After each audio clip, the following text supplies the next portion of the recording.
رحمن رحمن ساعدني يا رحمن اشرح صدري قرآن املأ قلبي قرآن واسق حياتي قرآن. ډېر ښکلی تپوس یې کړی دی چې زموږ په دې علاقه کې مړي ته صندوق جوړول دا عام شو. په دې کې مړي ته څه فایده شته؟ نه، دا بې فایدې کار دی. مړی د ده سره به خپل عمل ځي، که د ده عمل ښکلی وي نو لاندې به ورته الله پاک فرشتو ته ووایي فافرشوه من الجنه، د جنت بستره ورته واچوئ، والبسوه من الجنه، او د جنت لباس ورته واچوئ، وافتحوا له بابا من الجنه، او د جنت د طرف نه ورته دروازه کولاو کوي. صندوق هېڅ فایده نشته دی.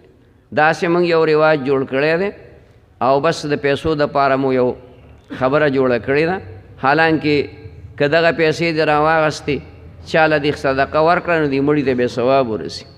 ها البته بعضې موقع کې هغه صندوق په دې لحاظ باندې پکاري چې لکه مریض څه داسې مریض وي چې د هغه یا د خېټې بیماري وي یا داسې غریب چېته په اکسیډنټ کې ټوکلي ټوکلي شوی یا خدای مکه په بم کې، نو د هغه اجزاو را غونډولو دپاره که څه په اللهم باندې جایز شي ایله په خوارو، نور چې کوم دی د دې هېڅ فایده نشته.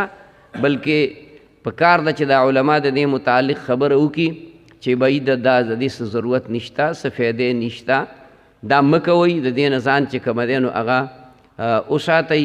او دغه پیسې په دا صندوق په څو کېږي؟ څه درې څلور 5-6 زره. ګوره دا 5-6 هزار روپۍ څونه ډېر شی دی. خیال کې مراله دا 5-6 هزار روپۍ راواله یو جومات لی ورکه، یو مدرسې لی ورکه، یا یو غریب سړي لی ورکه، 2-3 غریبانو لی ورکه، ځان له په وړه راوړي. اوس خو الحمدلله هر شی د ګرانۍ په اندازه باندې چې کوم دی هغه حد ته رسېدلی دی چې دیانمار غریب دوله کې ولې نه مړ کېږي. خبره پوه شو؟ بس خدای پاک ساتي. نور خو چې کومه دی نو ماشاءالله دی حکومت کې ډېر ښکلې ګراني راغله، هر شی د اسمان سره خبرې کوي. نو یو غریب لی ورکوي د هغه څه فایده و پې وشي، نو دغه فضول کار دی. ښه دا بل تپوس هم ډېر ښه دی. او د مړي د پاسه د آیت الکرسي لیکلی شوی څادر غوړول څنګه دي؟ ښه نه دي.